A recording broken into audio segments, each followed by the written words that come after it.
turno, né, com mais 2 atividades à noite, fazendo parte, então, da semana acadêmica do curso de Engenharia Mecânica. É um tema bastante interessante. Agora à tarde eu acompanhei uma parte também da palestra que tratava do mesmo tema, que era o tema de soldagem, né? E sempre é um desafio, né, muito grande fazer um evento desse. Nós estávamos expert em fazer a Semana Nacional de Ciência e Tecnologia de forma presencial, né? Agora já estamos na 2ª edição do modelo virtual. Tenho percebido que, de forma alguma, diminuiu a qualidade dos trabalhos, das palestras, dos debates, mas estamos muito ansiosos para voltar à presencialidade, né? E ainda mais com processos complexos e que representa muito para o curso da Engenharia Mecânica e também para o curso Técnico e Mecânico. Então, mais uma vez, agradeço aos organizadores, agradeço o nosso convidado especial, agradecimento ao professor Vitor, o professor Júlio, que fez o contato, e passo a palavra ao professor Júlio, então, para fazer a apresentação aí do nosso convidado, desejando a todos uma excelente palestra, uma excelente conversa, uma troca de informação. Boa noite a todos e sucesso.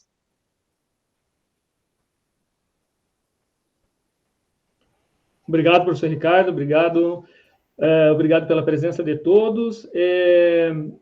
A nossa atividade está programada para começar agora, então, né, às 18h30, e vai se estender até às 20 horas. Nosso tema de hoje serão os ensaios voltados à qualificação da soldagem.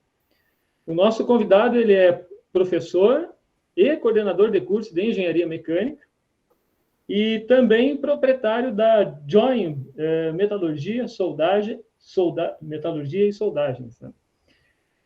E para mim é uma satisfação apresentá-lo, porque é uma honra para o nosso curso, né, conseguir trazer profissionais desse gabarito, né? Porque nós agora temos o curso de Engenharia Mecânica, temos o curso técnico em Engenharia Mecânica integrado, então temos uma área aí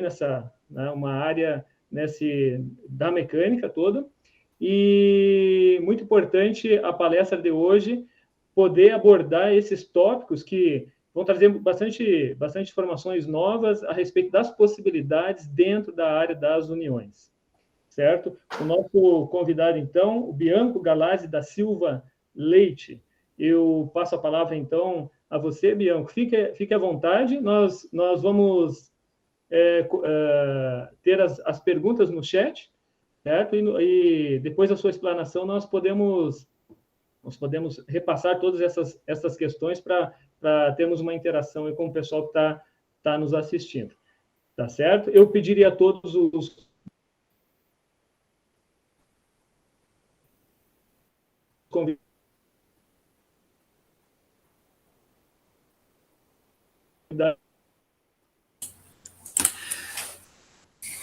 ali, acho que teve um problema no áudio do professor Júlio, né? Acho que isso teve, né?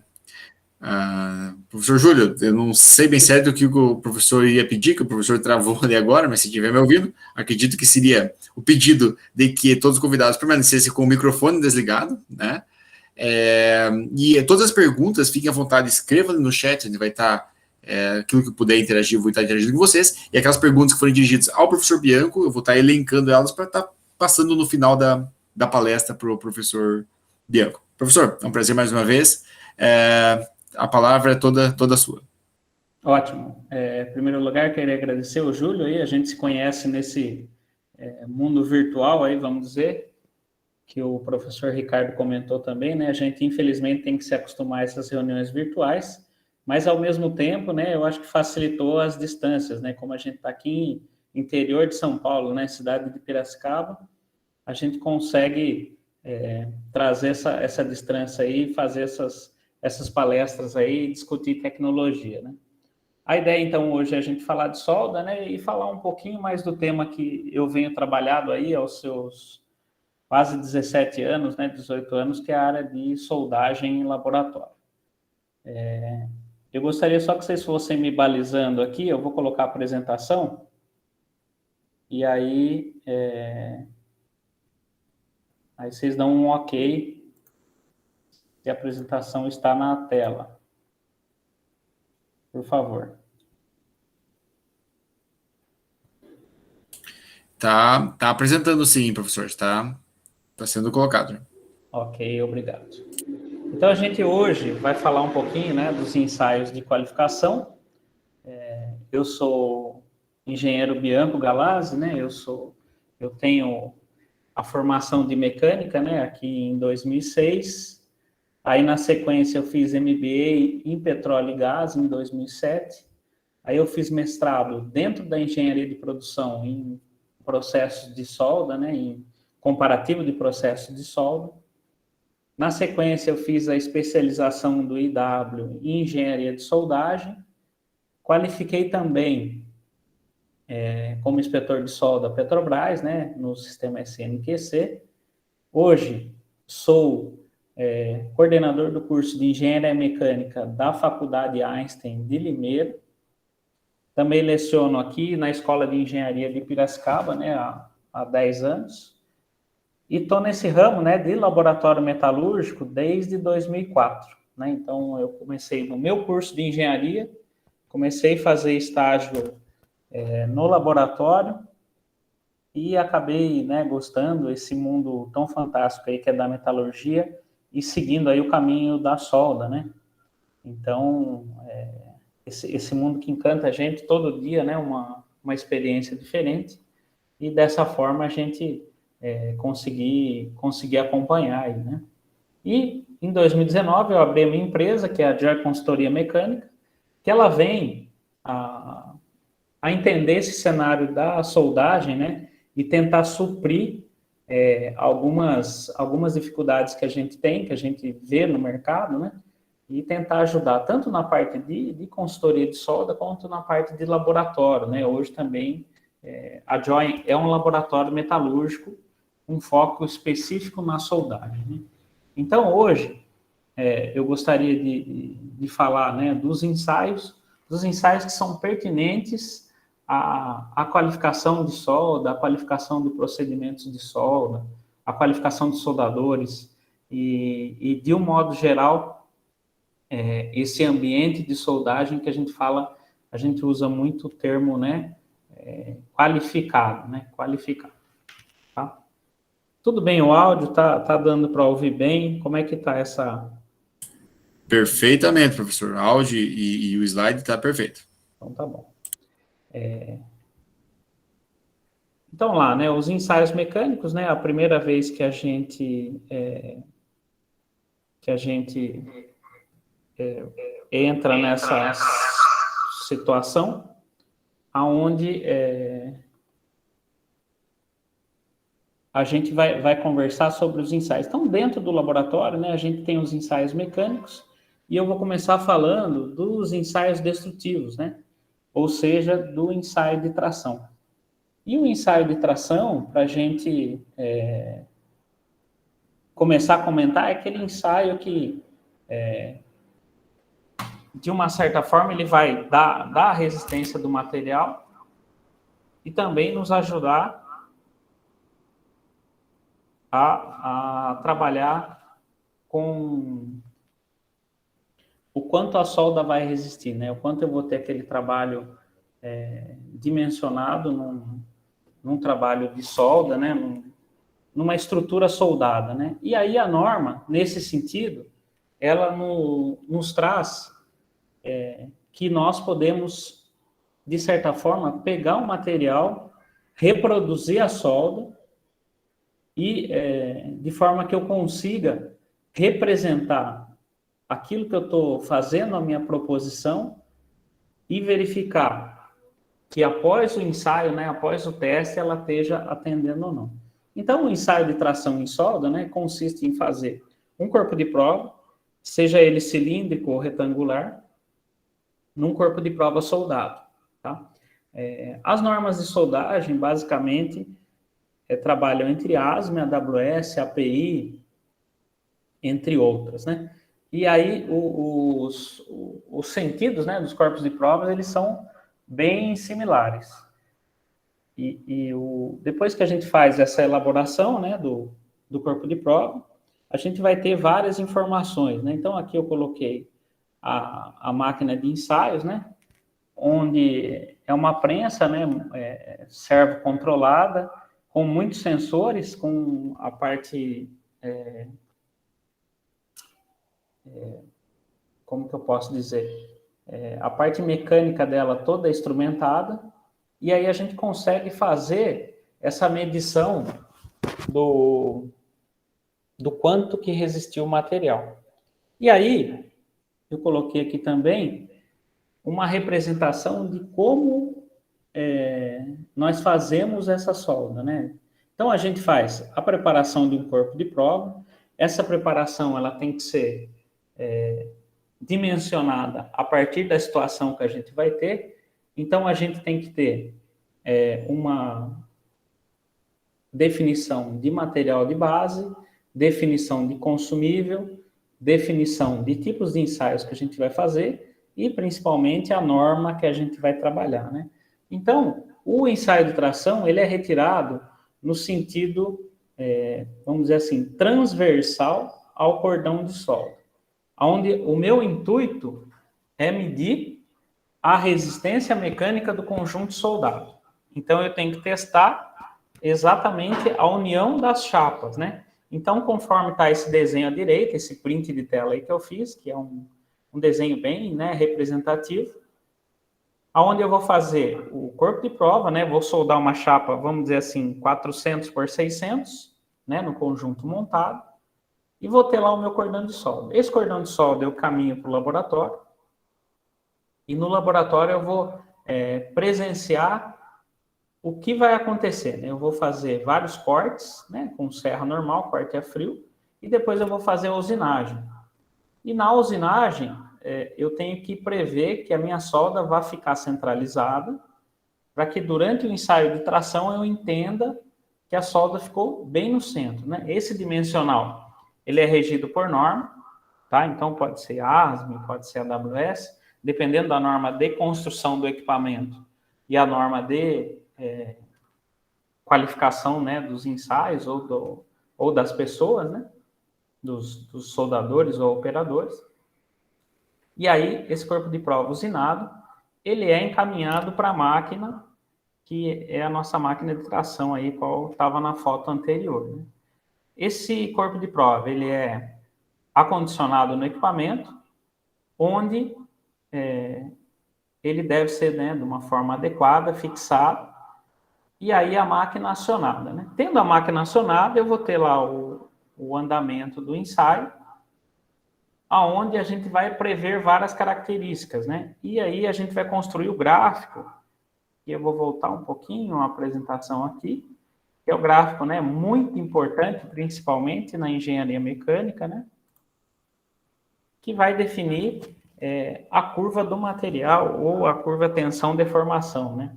Aonde no eixo Y eu tenho a tensão, né, que é o resultado da minha força sobre área, e no meu eixo X a deformação. Para nós, né, da área de soldagem, a gente usa basicamente uma informação só, que é a informação de ruptura, né?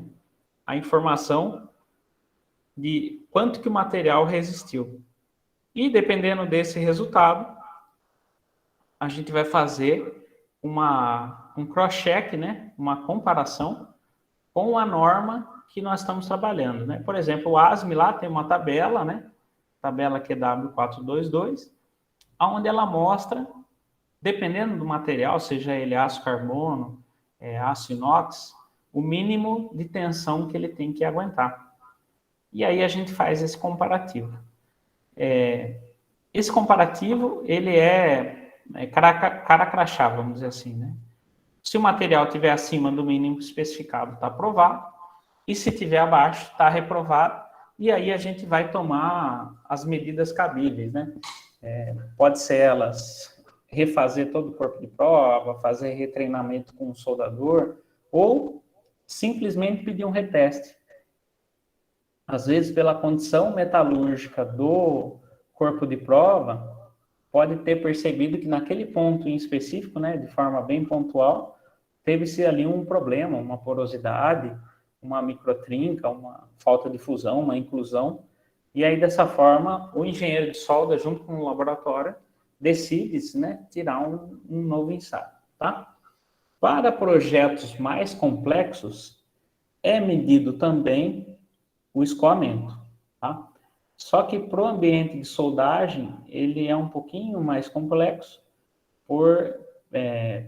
pelo design do corpo de prova, que às vezes não permite, né, o acoplamento do extensômetro. E até às vezes a máquina, né, mesmo de uma forma muito...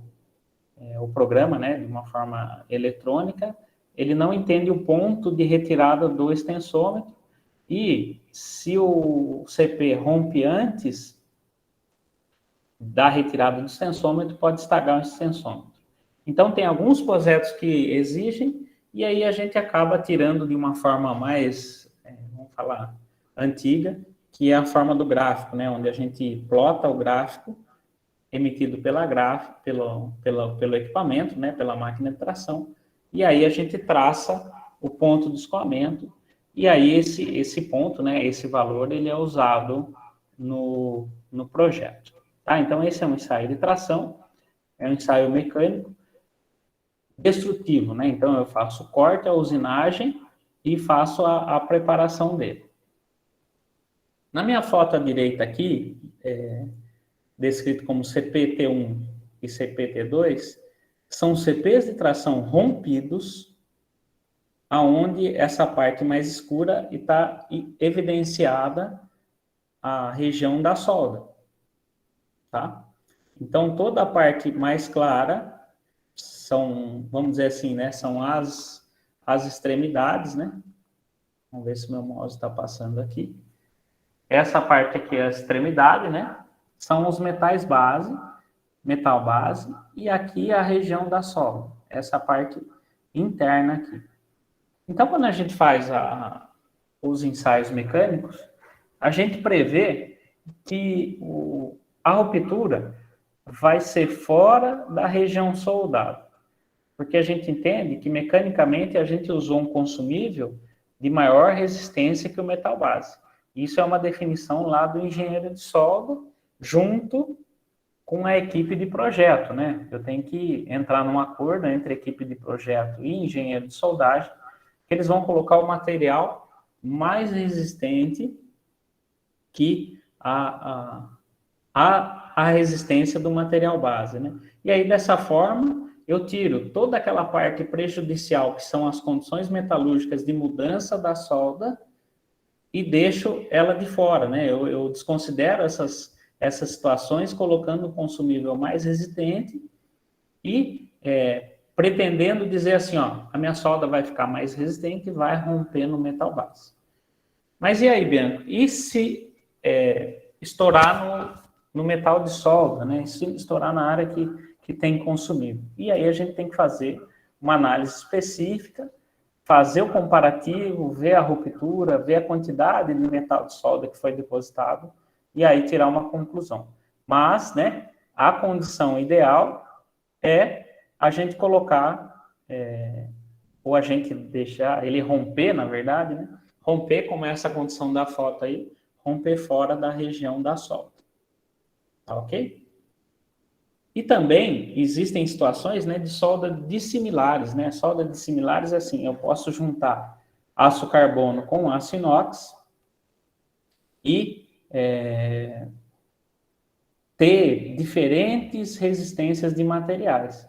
E aí, pela nossa lei da tensão, né, o material que tem menor resistência, ele vai romper primeiro. E isso o laboratório ele tem que identificar, né, onde houve o rompimento, né?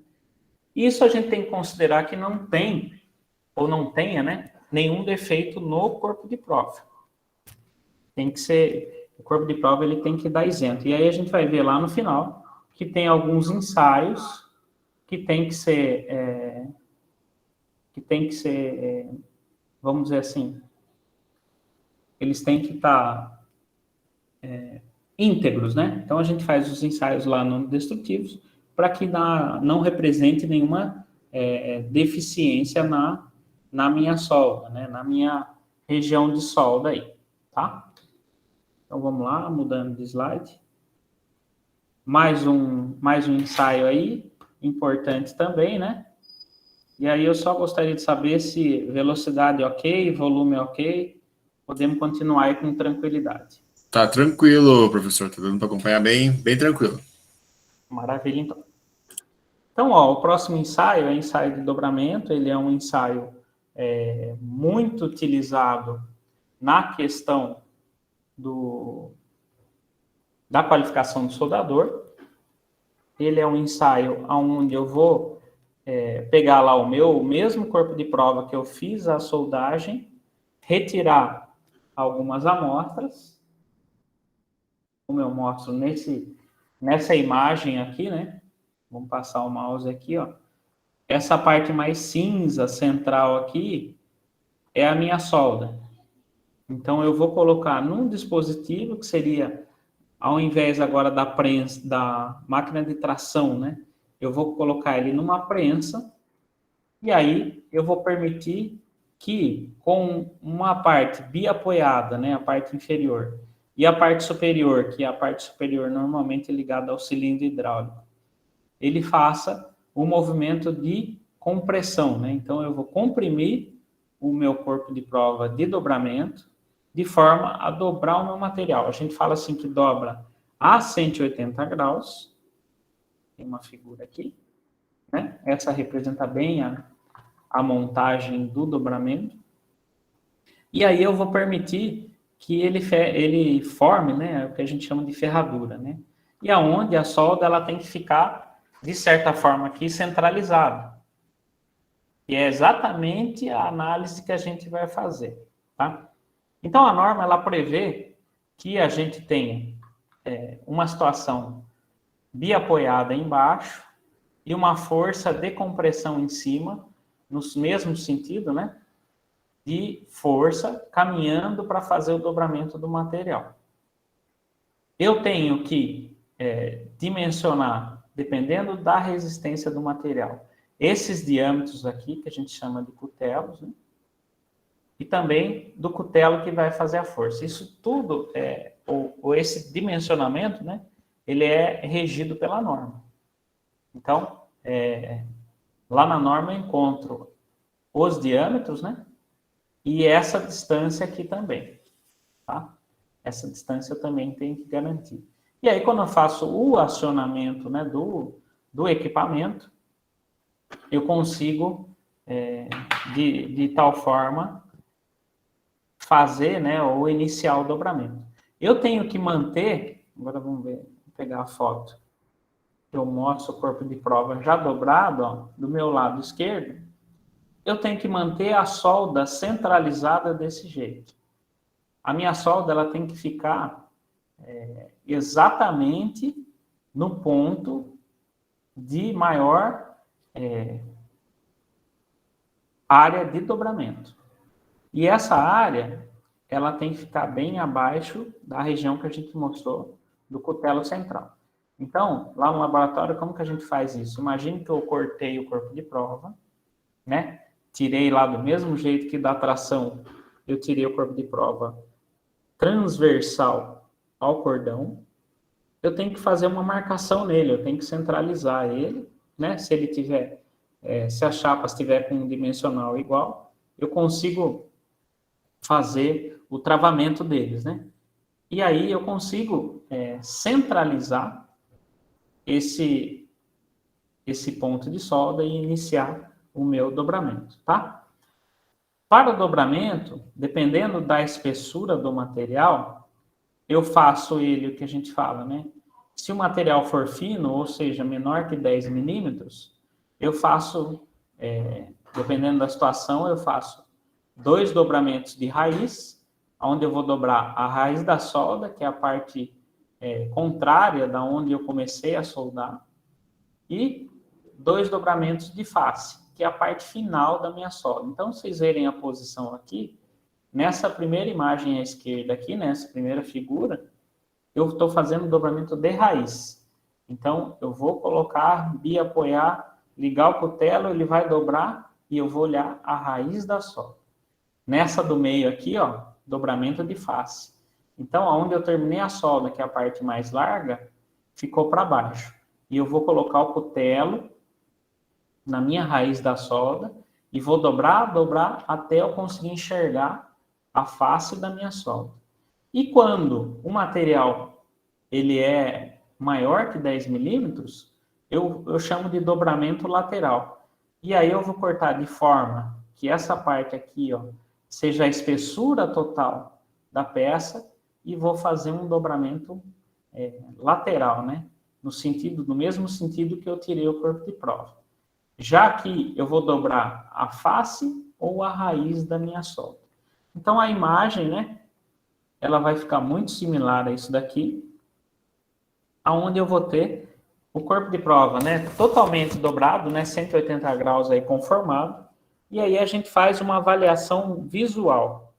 Essa avaliação visual, ela tem um critério, eu vou procurar defeitos, né, não inerentes à soldagem, e esses defeitos, eles têm que estar na minha área de solda aqui.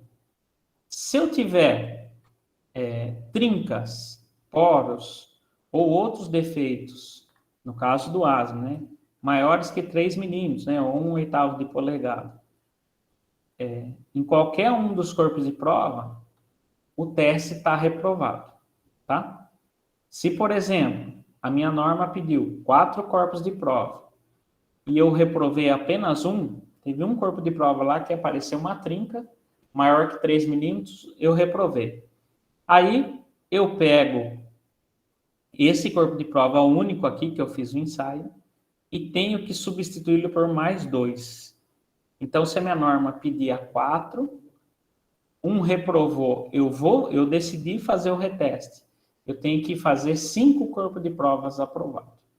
Então, de certa forma, quando a gente tem uma reprova, ela começa a ficar um pouco mais complicado, né? Um pouco mais complicado de eu conseguir fazer a aprovação desse corpo de prova. E do meu lado direito aqui, está bem nítido, não é? O corpo de prova dobrado, 180 graus, a região da solda, e eu não tenho um defeito aqui, né? Eu tenho uma catástrofe, né? Um erro de operação aqui tão grande que faltou solda. E aí, mas você fala assim, Bianco, e se for um risco de trinca, né? Se for um negócio bem imperceptível, então eu tenho que pegar a lupa, pegar um paquímetro e não posso ficar na dúvida, né? Eu tenho que fazer a medição no longitudinal da trinca e fazer a reprova. Num caso desse assim, né? A gente orienta os técnicos do laboratório a reprovar e nem fazer o pedido do reteste, tá?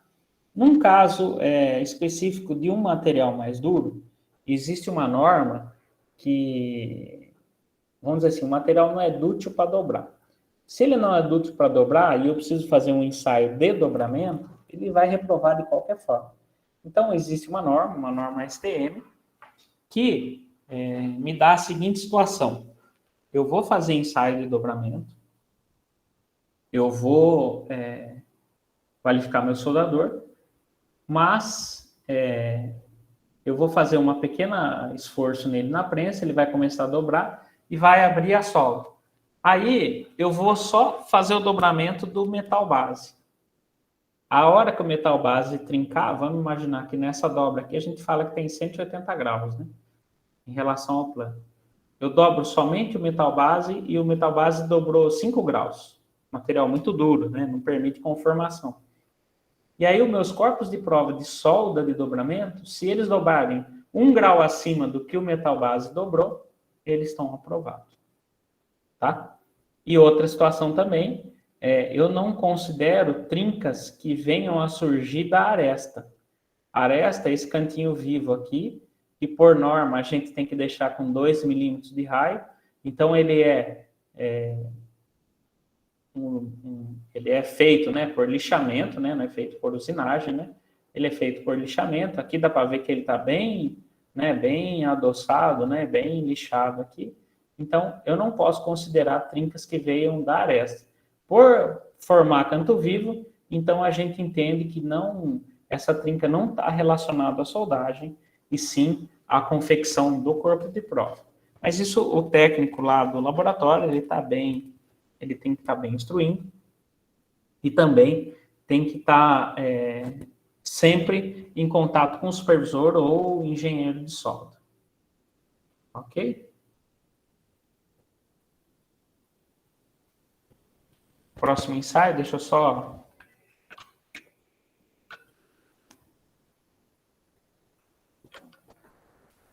limpar aqui, ó, a poeira da esmerilhadeira da solda aqui. Próximo ensaio, cisalhamento. Esse ensaio é um ensaio muito interessante, e como mostra a figura aqui, existem procedimentos de soldagem que necessitam que a gente faça uma solda de revestimento, né? Uma solda de reconstrução, ou uma solda de revestimento duro, ou revestimento de abrasão. E aí, como que a gente vai testar essa solda? Existem vários tipos, né? E um dos tipos é o cisalhamento. Então, a gente coloca na máquina de compressão, bem mostrado nessa figura aqui, ó. Entendam-se que essa parte amarela aqui seria a chapa e a parte da solda. E aí, dessa forma, eu tenho que criar um dispositivo, ele é um pouquinho mais complexo de ser feito, aonde essa parte revestida aqui, ela não pode se desplacar da minha peça. E aí, dessa forma, esse é um dos ensaios em conjunto, né? Esse daqui é um ensaio muito específico. A norma hoje, tanto a norma ASME quanto a AWS, ela pede ensaios mais comuns, né? Se for para revestimento de abrasão, que a dureza é mais alta, ele pede só marcografia e ensaio de dureza. E se for revestimento para corrosão, né, que normalmente é revestimento feito com aço inox, ele é feito ensaio de dobramento, como a gente viu aí anteriormente, tá? Então, esse é o ensaio de cisalhamento.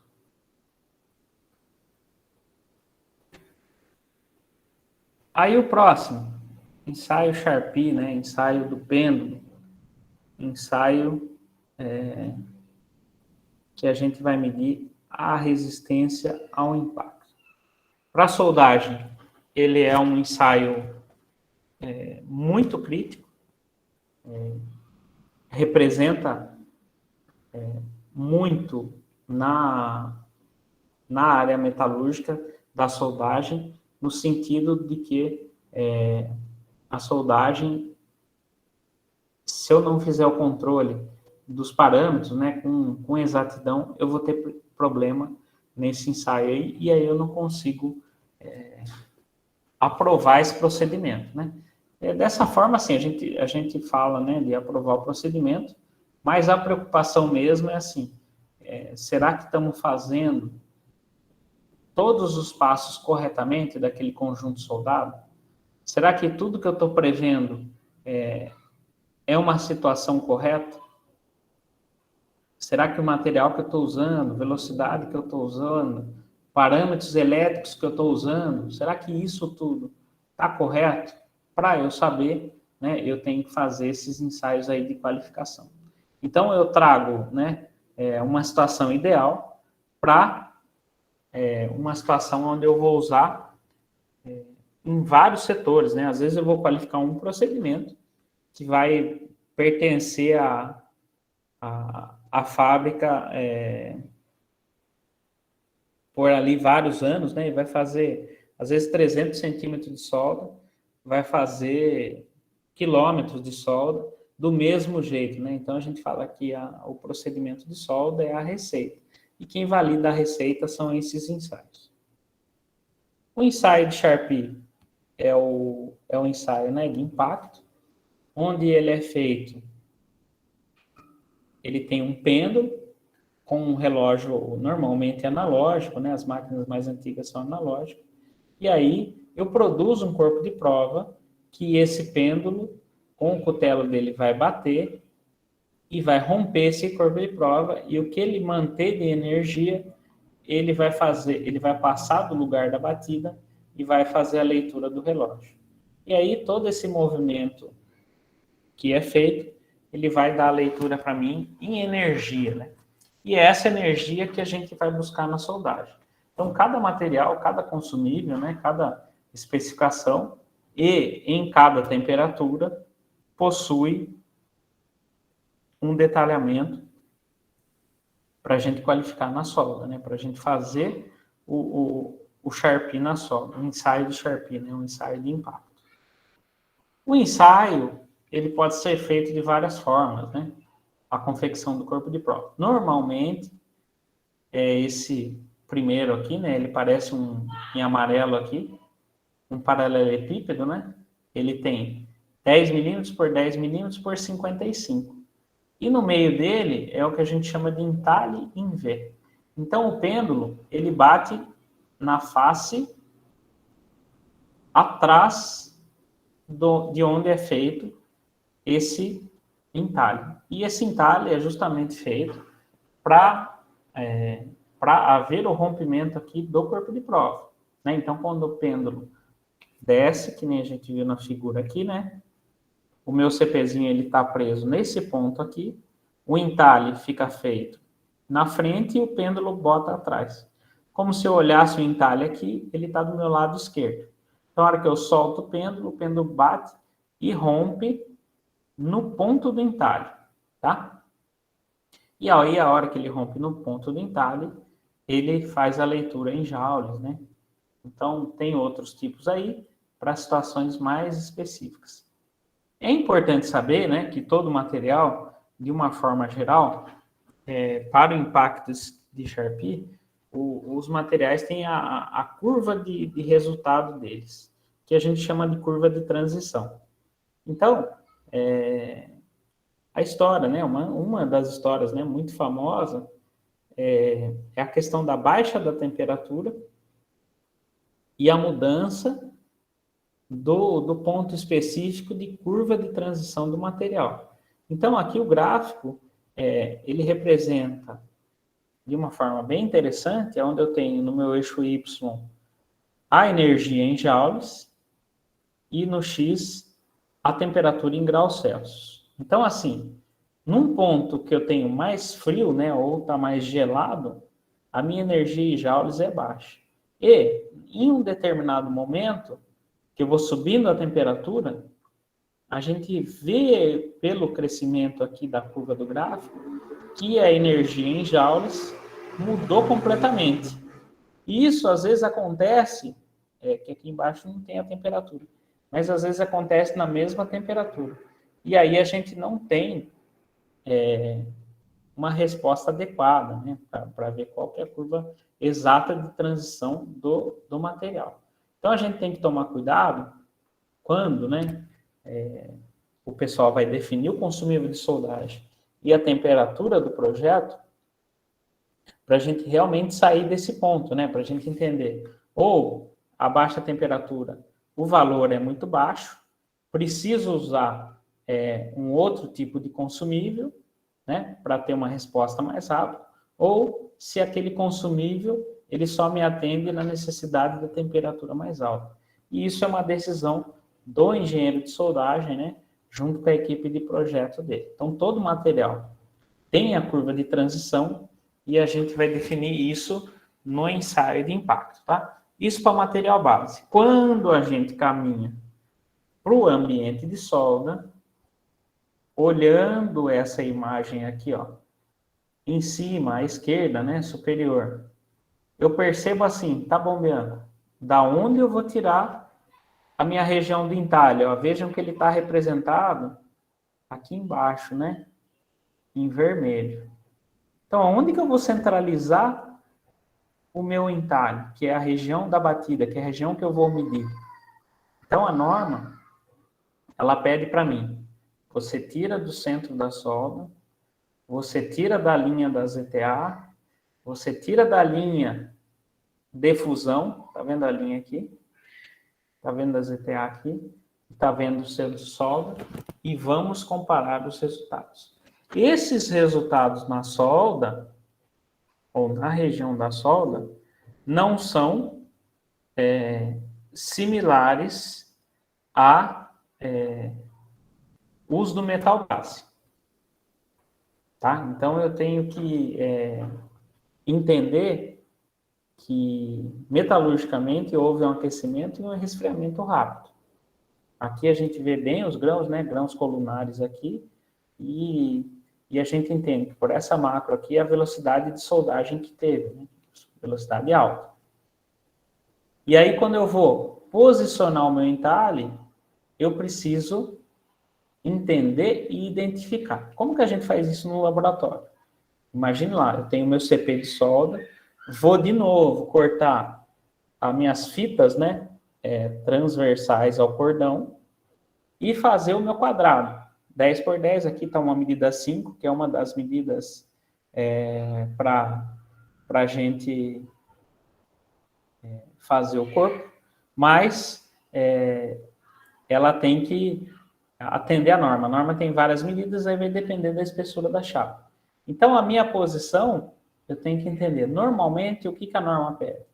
Centro solda e ZTA. Então, eu faço o corte, vou na macrografia, faço o ataque químico, enxergo, né, aonde está o meu ponto de solda, e aí sim eu faço a marcação para ir para a brochadeira e eu fazer um entalhe. E aí, dessa forma, a gente faz uma marcação no topo aqui. No topo externo, eu marco o número da peça, né, o número da ordem de serviço, e marco a região, né, centro solda, ZTA, linha de fusão. Tem umas normas mais específicas quando aumenta de espessura, né, é linha de fusão mais 2, linha de fusão mais 5. E aí, eu vou comparando os resultados. Tá? Olá, professor Bianco. Oi. Nós temos ali o Felipe, gostaria de fazer uma pergunta agora, até eu decidi abrir espaço agora nesse momento, porque talvez seja relativa especificamente a esse assunto. Felipe, quer abrir o microfone e falar? Sim, boa noite. Desculpa, eu não tinha... Cheguei meio atrasado, eu não sabia que era só pelo chat que era... Não tem problema, pode perguntar. Eu queria perguntar qual que é a diferença entre linha de fusão e o ZTA. Ó, Felipe, vamos lá. Esse mundo de soldagem, ele tem muita nomenclatura, né? E aí, às vezes, acaba complicando coisas que são simples, né? Então, vamos lá.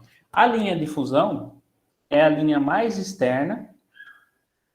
Se a gente conseguisse enxergar nessa imagem aqui, ó, é a linha mais externa, aonde não teve, vamos dizer assim, é a separação entre o que fundiu de material e o que só aqueceu.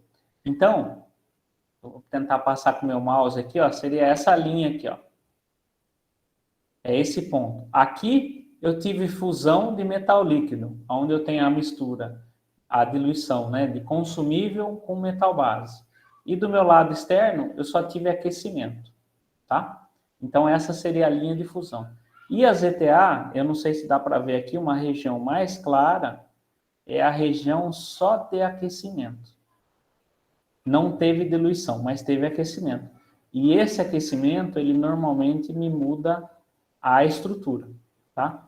E aqui é um perigo. Aqui a gente precisa ter muito controle lá no meu procedimento de solda, para eu não aumentar muito essa ZTA e, ao invés de tornar a minha região soldada, né, o meu conjunto de solda resistente, eu acabo criando regiões frágeis, principalmente na ZTA, onde eu tenho uma estrutura no metal base, uma estrutura na solda e uma terceira estrutura mais frágil na ZTA.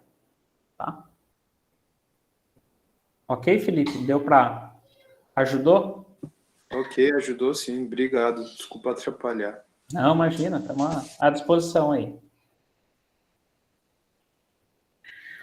Então, aqui, ó, continuando, a gente, nessa figura à direita aqui, eu tenho o corpo de prova rompido, depois do ensaio. Então, esse corpo de prova, ele sofreu a batida aqui do lado direito para a esquerda, aonde ele fez a ruptura, e aí fez a leitura. Então, aqui eu tenho dois tipos, né, de rupturas diferentes.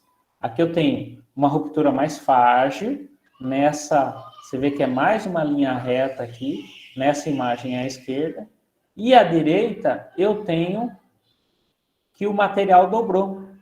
Então, com certeza, o valor em joules dessa figura à esquerda deu um resultado menor, que ele estava mais frágil, o pêndulo passou mais rápido, né, e conseguiu marcar lá, que ele marca ao contrário, né, marcou uma energia mais baixa, e nessa da direita aqui ele teve mais resistência ao impacto, né, e o que a gente fala é resistência à tenacidade, né. Ok? Aí vamos para o próximo ensaio aí, que é de dureza, né? Dureza é um ensaio comum, e também na solda nós fazemos esse tipo de ensaio, né? Então lá, o ensaio de dureza, né? É um ensaio onde a gente faz uma aplicação de carga, e essa carga tem comparativo com a resistência que o metal base tem a essa aplicação de carga. E essa resistência, ela é medida por um relógio, às vezes analógico, né? E às vezes digital, tá? Então, existem vários tipos de dureza, e o principal deles são Rockwell, Brimel, e mais para frente a gente vai ver a dureza Vickers, né? Então, aqui, tenho vários tipos, né, de penetradores, vários tipos de dureza, e a aplicação ou a definição do método que eu tenho que fazer vai depender do material. Se o material for mais mole, eu tenho que usar o meu penetrador, a minha esfera de um diâmetro maior. Se a dureza for mais dura, né, se eu entender que a dureza do material for mais dura, eu tenho que usar pontas, né, ou penetradores mais finos, para eu conseguir fazer a leitura da dureza no material, tá? E aí, eu consigo, né, obter aí a dureza pela deformação permanente do material. E aí eu faço essa leitura no relógio do equipamento e faço um comparativo, tá? Então aqui, né, representa essa imagem da minha peça, né, onde eu estou fazendo a impressão da leitura, e aqui o penetrador com a força aplicando, e a esfera, né, a esfera que tem que ter uma dureza bem maior, né. Aí só um comparativo, né, um equipamento, um durômetro aí conhecido, de uma marca conhecida, onde a gente seleciona a carga aqui nessa parte aqui dele, lateral, coloca o material, dá uma pré-carga, né, que às vezes a gente precisa da utilização do pré-carga, né, e faz ele aplicar a carga de impressão. Aplicando a carga de impressão, nesse equipamento aqui, automaticamente ele já vai aparecer a dureza do material. E aqui, estas imagens à esquerda são os padrões, né? E sempre esses equipamentos aqui, a gente tem que fazer a verificação com o padrão, para ver se o equipamento está atendendo ao padrão. No nosso ambiente de solda, a dureza, ela é importante, ela deve ser até controlada nos momentos anteriores à soldagem. Por quê? Dependendo da situação que eu for fazer a solda, e o material estiver muito duro, eu tenho certeza que eu vou ter problema. Às vezes, com um simples pré-aquecimento, né, eu consigo resolver. Às vezes, não. Às vezes, quando eu estou acabando o cordão de solda, a peça já começa a trincar. Porque como eu estou fazendo lá o processo de solda, eu tenho um ponto de fusão, né, eu tenho um ponto de calor específico. E toda aquela chapa para fazer, né, ou para equalizar o meu gradiente de calor, a perca de calor é muito rápida no ponto de solda. Então, com esse diferencial de temperatura, cria-se, né, forças e tensões residuais aí. E aí, dependendo da estrutura e dependendo como está o material, eu acabo tendo problemas aí de trincas. Normalmente são trincas, né? E que podem aparecer logo após o término da soldagem, como também podem aparecer dias depois, ou num carregamento, ou no começo do funcionamento do material, ou na vibração. Então, são pontos críticos aí. E sempre deve ser avaliado, né? Por isso que a gente comenta que o procedimento de solda é a receita, né? Então, eu devo seguir lá, um procedimento tem mais de 30 variáveis. Eu tenho que seguir passo a passo para entender a sequência, para depois eu ter critério para me fazer a solda e tomar todas as decisões corretas aí. Tá? Olá, professor Bianco, mais uma vez. Oi, vamos lá. Só, desculpe, eu aproveito esses momentos da fala ali. Nós temos duas outras perguntas de alunos registradas. Eu decidi abrir espaço, vou fazer, eles colocaram no chat, eu vou estar fazendo a pergunta. Nesse momento ainda falta mais meia hora de fala do professor, mas eu acho que, como tem a ver com o assunto, creio eu, então acho que convém responder agora, né? Vamos lá. Pergunta do Geiso Henrique Amaral, ele perguntou o seguinte, deu boa noite e perguntou assim, se para obter uma solda com maior resistência é necessário aquecer o material base? O pré-aquecimento, ele vai depender de um cálculo que a gente chama, existe um cálculo pelo IW de pré-aquecimento, e esse cálculo envolve muito a composição química do material. Então, por exemplo, um material comum que a gente vê no mercado, né, sendo tratado de uma forma comum, que é o 1045, a norma prevê um pré-aquecimento nele para soldagem, tá? Então, eu seguindo o que eu acabei de falar, né, que são os parâmetros de solda, num procedimento de solda, vai me dar uma solda adequada. Se nesse caso, por exemplo, o 1045 eu não fizer o pré-aquecimento, eu vou poder fragilizar essa solda, ou criar pontos duros, né? E aí a minha solda vai ficar frágil. Se eu mudar ainda mais a composição química, talvez eu tenha que elevar mais a temperatura ainda. Eu já tive situações de fazer acompanhamento, depois fazer análise, né, da solda, de fazer pré-aquecimento a 300 graus, tá? E em relação, né, respondendo a pergunta, a resistência do material, ela está ligada ao metal base que eu vou utilizar e ao consumível. E aí, a correta confecção, né, o correto segmento lá do meu item a item do procedimento, vai me dar, no mínimo, aquela resistência. Se eu não seguir alguns parâmetros, com certeza eu vou ter deficiência, tá? E isso não significa, né, que a gente vai conseguir calcular isso no projeto. A gente fala assim, vamos pôr um fator de segurança maior, porque a solda pode ter problema. Não é assim que a gente consegue trabalhar, né? Hoje a gente tem que reduzir custo, reduzir espessuras e garantir com certeza a idoneidade, a homogeneidade da solda. Beleza, obrigado. Professor Bianco, eu creio que a pergunta do Geiso foi respondida. O Rodrigo também lançou uma pergunta no chat, e a última que eu tenho registrado no chat, depois eu passo a palavra de novo para o professor para finalizar em seguida, né, avançar para o final da fala.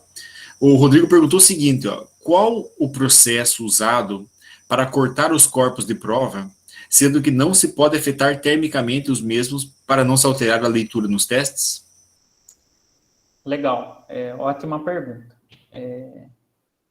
Eu acho que todo mundo já teve contato ou já viu aquela policorte, né, que o pessoal em obra civil corta o vergalhão. Se a gente fizer aquilo em um laboratório, a gente vai estar estragando todos os resultados, né? Então, como que é? Lá dentro do laboratório, todos os cortes são refrigerados. Então, a gente tem o corte, vamos dizer assim, mais grosseiro, ou seja, o primeiro corte, que é o corte de serra de fita, aonde ele é refrigerado. E é um corte frio, né? Então, lá eu acerto a dentição da minha serra e faço o primeiro corte, né? Primeiro esquadrejamento. Se a dureza for muito alta, essa serra de fita, ela não vai conseguir cortar. Então, a gente tem uma policorte, e no laboratório, né, a gente chama de cutoff, onde ela é um disco muito similar ao disco daquela policorte, né, de serralheria, só que é um disco abrasivo mais fino, com uma dureza maior, com uma resistência à abrasão maior, e também um fluido refrigerante. E aí, nesse caso da cutoff, onde eu tenho um material muito duro, existem cutoffs automáticas, onde eles fazem, né, o movimento de corte, vou tentar representar aqui com a minha mão, ele faz o movimento contínuo. Então, ele começa, avança um pouco o corte e para e volta. Está lubrificando, está resfriando a peça e limpando o disco. Aí ele vai de novo, né? Isso são movimentos constantes, né? Quando o equipamento do laboratório não tem esse sincronismo, o técnico é treinado a fazer o balanço daquela manivela, né? Estou tentando pôr na câmera aqui. Daquela manivela que ele vai puxando e vai fazendo. Ele cortou um pouquinho, ele solta para resfriar a peça, limpar o disco e limpar o corte, né? E não aquecer. Os técnicos, eles têm que ser treinados, se eles perceberem que o corte queimou a amostra, perdeu a amostra, tá? Porque senão, o microscopista lá, o analista, ele vai analisar e vai falar assim, nossa, aqui teve um superaquecimento na peça. Na verdade, o superaquecimento foi do corte, né, do próprio laboratório. Outro cuidado eu falei isso dentro do laboratório, né? Às vezes, o pessoal, para mandar a amostra, faz o corte no maçarico ou no plasma. A gente de laboratório tem que ter ciência disso para também descartar esse material, né? Não descartar todo o material que for enviado, mas sim a região próxima à região do corte. Então, lá descarto 1 polegada, 1,5 polegadas do corte do maçarico, e aí eu posso utilizar para fazer a minha análise. Mas, assim, o corte com indução de chama, o corte térmico, ele estraga a amostra por causa do aquecimento. E aí, para nós, atrapalha a análise. Ok? Perfeito, obrigado, professor Bianco. Creio que foi também respondido. Fique à vontade, a palavra é sua. Agora são 19h30, né? Então temos aí mais uns 15 minutos e depois uns 15 minutos adicionais para outras perguntas, beleza? Obrigado. Ok, vamos lá. Então, aqui, na sequência, né, um ensaio de microdureza. E a microdureza, né, Vickers ou NUP, ela é feita para materiais que têm uma dureza mais alta.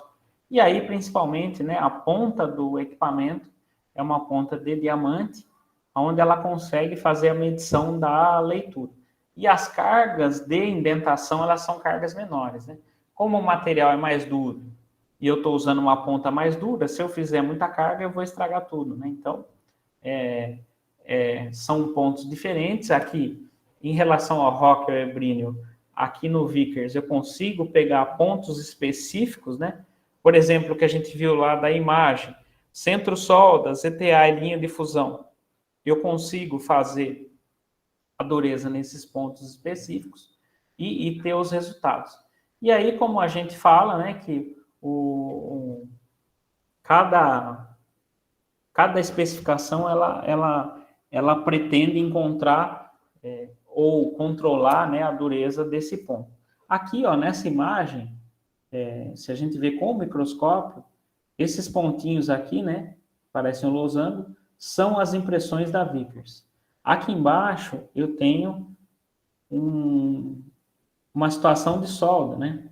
Veja aqui, ó, zona fundida é a parte mais escura aqui, ZTA do lado esquerdo e do lado direito, e os materiais base. E aí os pontinhos, ó, são os pontos de dureza, tá? E aí eu controlo lá. Normalmente, as especificações, elas pedem pontos máximos, né? Então, eu falo assim, eu posso ter no máximo 230 Vickers. Se eu consigo controlar a dureza, eu consigo entender que meu material não está tão frágil assim. Ou, se de repente a minha ZTA transformou muito e a dureza está alta, eu já reprovo o meu corpo de prova, né? Ou o meu procedimento de solda. Dessa forma, com a dureza, eu consigo fazer aí um controle, né, bem melhor. Aí aqui o mesmo durômetro Vickers, mas de uma forma portátil. É um equipamento muito interessante. Normalmente ele não precisa de preparo da região que vai ser ensaiada, né? E eu consigo fazer em campo. Então é muito importante aí para a gente usa bastante para fazer medição de dureza em campo de tubulação. Aqui já partimos, né, para os ensaios metalográficos. Então, os metalográficos são onde a gente vê a estrutura do material.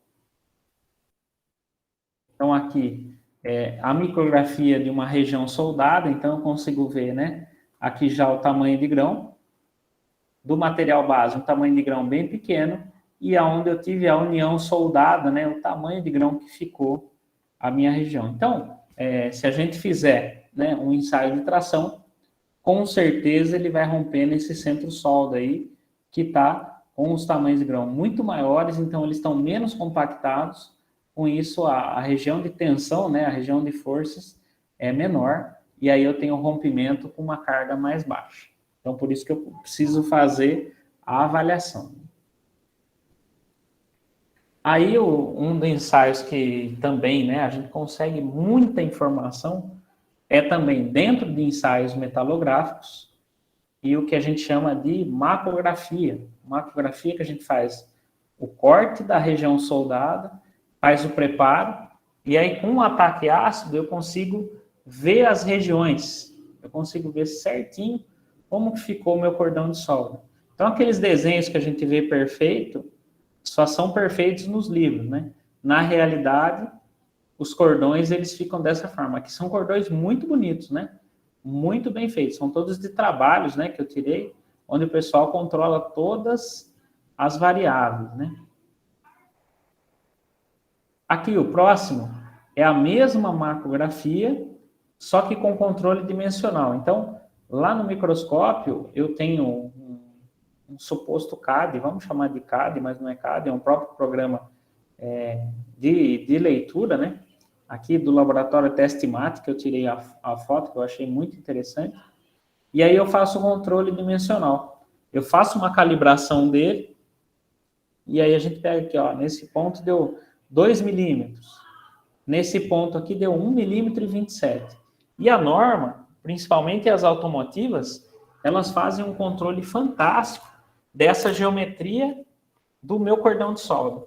E aí a gente lá do laboratório, a gente faz todo esse controle dimensional para mostrar se a especificação foi atendida ou não.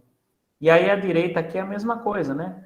A mesma medida, né? Da garganta da solda, quanto deu? Ah, deu 4,66. Nossa, mas o especificado pediu 5.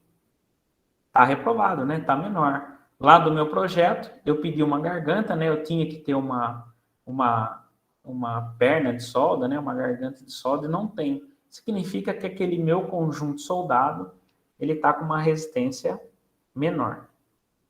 Tá?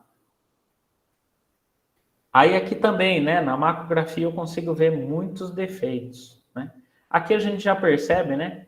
Que é um cordão horrível, né? Eu tenho a faixa de espessura do material e ó a quantidade de solda que foi colocada, e ó a quantidade de defeito, né? Eu tenho falta de fusão. Falta de fusão aqui fez uma bolha de solda e acabou não unindo a minha chapa da direita. Aqui ficou como se fosse um poro, né? Ficou gás aprisionado aqui. Eu tenho trincas. Então, na macrografia, eu consigo ver o tipo de defeito. E tem um trabalho muito interessante que a gente faz no laboratório, que é os ensaios de análise de falha, né? Quando a gente tem uma ruptura de uma peça, a gente consegue fazer aquela investigação que vai dar a resposta do motivo, né? Da causa raiz daquela falha. Aí a gente usa, quando é soldado, a gente usa muito essa técnica aqui, que é a técnica da macrografia. Aqui também, uma macrografia, onde eu tenho material de alta resistência do meu lado esquerdo, e um cladding, que a gente chama, o cladding é uma preparação para a gente colocar o a junta de união, né? Então, às vezes esse material é muito duro e quando eu coloco essa solda aqui, ele não vai resistir. Então, eu faço esse berço de solda aqui para o meu material fazer a resistência, né? Então, normalmente, ó, as fotos de macografia, elas têm uma referência. Então, ó, desse ponto aqui até o final dela, tem 15 milímetros. Então, eu consigo representar isso na foto da minha junta soldada. Tá? Próximo ensaio, ensaio de fratura. Quando eu faço solda em ângulo, e eu não vou fazer a macografia, eu posso fazer a fratura. Então, eu corto, eu tiro essa parte cinza e faço o dobramento. E aí, depois eu analiso se a solda fundiu nas duas abas ou se apenas fundiu numa aba só. Aí eu faço a região dessa parte fraturada aqui, né? Eu ponho na máquina de tração e faço esse dobramento aqui para chegar nesse ponto aqui, né? Aqui a chapa aberta e dobrada, né? Aí aqui o MEV, né? Microscopia eletrônica. Então, o MEV é um super microscópio. Ele aumenta muito, né? Ele tem um aumento, chega até 2.000 vezes de aumento. E eu consigo ver e analisar quimicamente muitos pontos aí da minha soldagem. Então, quando a gente faz análise de falha, a gente usa bastante o MEV também, para ter bastante tipo de resposta. E na solda é muito importante porque a gente procura detalhes ali para explicar os defeitos que aconteceram. Aí, espectrometria óptica, né, que é a análise química. Então, eu tenho lá o equipamento, onde eu coloco o material e tenho a composição química dele. Então, ele faz uma abertura de um arco, e nesse arco elétrico, o equipamento lê a intensidade de luz e compara com o banco de dados e dá a composição química do material. A gente usa bastante em solda também, principalmente na classificação de consumíveis. Tem um outro tipo também, que é o análise de fluorescência, que pode ser esse daqui, né, que é um analisador portátil. Então, eu levo esse equipamento, pode ver que está segurando com as mãos, e eu consigo definir ou separar material, tá? O único problema desse equipamento é que ele não consegue fazer a leitura do carbono e nem do enxofre. E são elementos importantes aí para as nossas análises, né? Vamos lá, mais um ensaio, né? Então, vocês vejam que a quantidade de ensaio de solda, ela é muito importante. Então, a gente tem que ter muita preocupação quando vai fazer a execução de solda, porque nós, né, com o laboratório, a gente consegue fazer todos os ensaios de verificação, tá? Eu faço a medição de ferrita, né? Eu meço o teor de ferrita na junta soldada. Para a soldagem de aços inoxidáveis, principalmente duplex, e até o 316L, eu faço esse controle aí do teor de ferrita. Se ele estiver fora, e eu já vi situações de acontecer, o pessoal tem que remover toda a solda e fazer de novo. Porque a ferrita muito alta significa que o balanço da minha junta está ruim para aquela especificação. Aí aqui, os não destrutivos, né? Esses vocês já devem conhecer, né? São ensaios comuns. Esse eu não destruo e devo fazer, né, antes do corpo de prova ou na peça pronta, né, para garantir a solda. O líquido penetrante superficial, né? A partícula eu consigo um pouquinho abaixo da superfície, e o ultrassom e a radiografia, né? Eu consigo ver toda a superfície aí soldada. Então, aqui, ele está mostrando, né? Na radiografia, ó, o risco que apareceu, esse risquinho aqui, é esse defeito representado aqui, ó. É uma falta de fusão próxima à raiz, então na radiografia ele conseguiu pegar, né? Tá? E é isso aí. Professor Matheus, agradeço. Acho que terminei 2 minutinhos antes aí do programado. Tô à disposição aqui. Mas está ótimo, né? Foi muito, muito pontual, na verdade, professor Bianco. Muito obrigado pela fala ali. Confesso que até eu, que não sou da área de mecânica, me interessei em alguns métodos ali, porque eu trabalho com ensaio bioquímico e muitas coisas até são parecidas, inclusive nós usamos na parte da bioquímica, né, da biologia. Mas muito interessante a fala, né? Alguns alunos até já manifestaram algumas perguntas, o professor já foi respondendo antes. Eu ia passar agora a palavra para o professor Júlio, né, enquanto não aparecem novas perguntas. O professor Júlio, se quiser fazer alguns comentários finais a respeito da fala do professor Bianco, fica à vontade. Professor Bianco, muito obrigado pelo atendimento aí do nosso pedido. Eu tenho certeza, sim, que valeu a pena mesmo, né? Obrigado pela disponibilidade, o rápido atendimento ao convite. E a gente aqui do campus, nós estamos à disposição sempre, né, para qualquer contribuição que o senhor precisar também, certo? Para nós aí vai ser uma satisfação. Destaco também a importância assim, do momento, né, da sua apresentação, porque o Claudinei Ferreira, né, da parte de inspeção também, ele fez uma apresentação baseada na ASME, né? E aí, muitos dos ensaios que ele citou lá na documentação, agora o pessoal pôde também tomar contato aqui, né, de como eles acontecem efetivamente. Então, isso foi muito bom, tá certo? Mas eu gostaria, sim, então, de agradecê-lo por essa gentileza aí de participar do nosso evento. Não, ótimo. É sempre bom participar, né? Por isso que a gente vive nesse mundo acadêmico aí, o que a gente... Academia e o laboratório, né? A gente conseguir trazer a teoria para a prática, né? E o laboratório consegue mostrar muito essas coisas, né?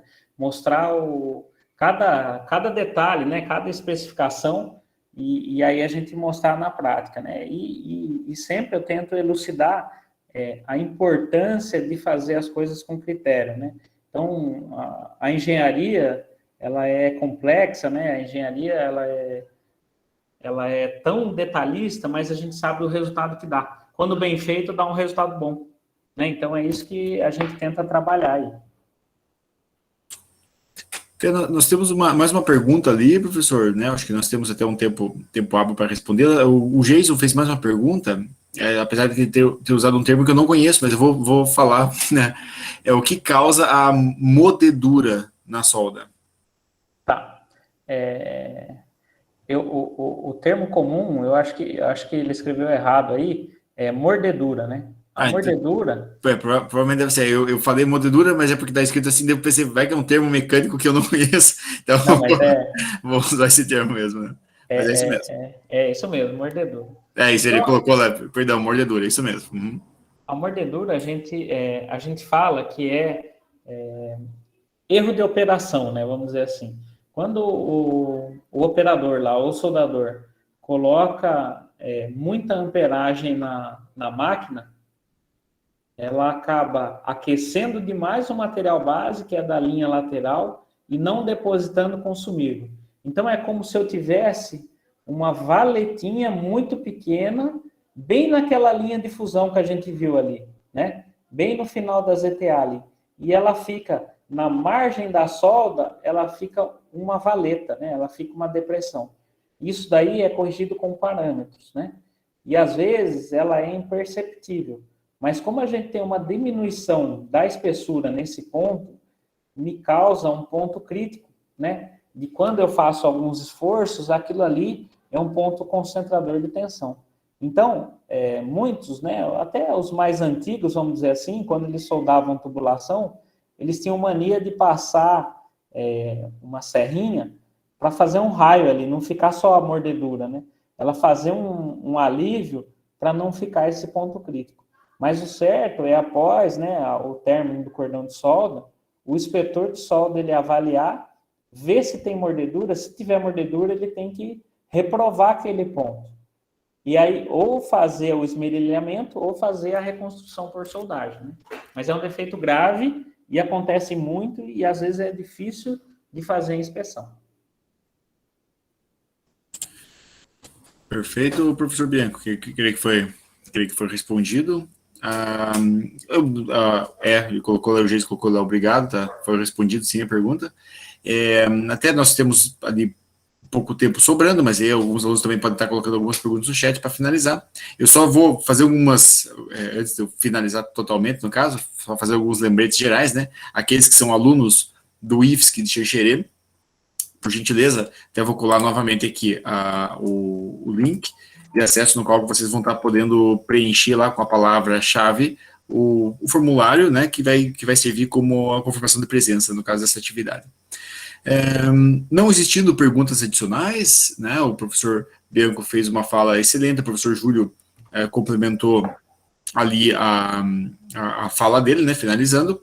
Eu agradeço em nome da comissão, né, da Semana Nacional de Ciência e Tecnologia do IFSC de Xanxerê pela fala. Professor, foi um prazer conhecê-lo, o seu trabalho muito interessante, por sinal, né, eu acho que, independentemente de não ser necessariamente da minha área, eu fico impressionado para ver quanta tecnologia envolvida, né, quanto trabalho envolvido, quanta pesquisa envolvida, que eu creio que a tua área trabalhando nisso é muito próxima à pesquisa mesmo. Então eu fico feliz e fico lisonjeado por estar organizando essa sala especificamente, na qual você pode estar fazendo essa fala, beleza? Muito obrigado mais uma vez. Turminha, nós temos agora, às 20h30, uma outra atividade.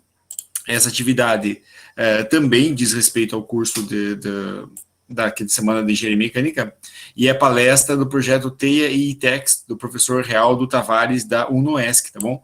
Então, ela começa às 20h30, né, com encerramento às 22h15, beleza? Eu agradeço mais uma vez, professor, muito obrigado pela atenção, e a todos também, os presentes, por estarem aqui nessa palestra. Um grande abraço a todos. Obrigado, um abraço a todos. Até mais. Até mais.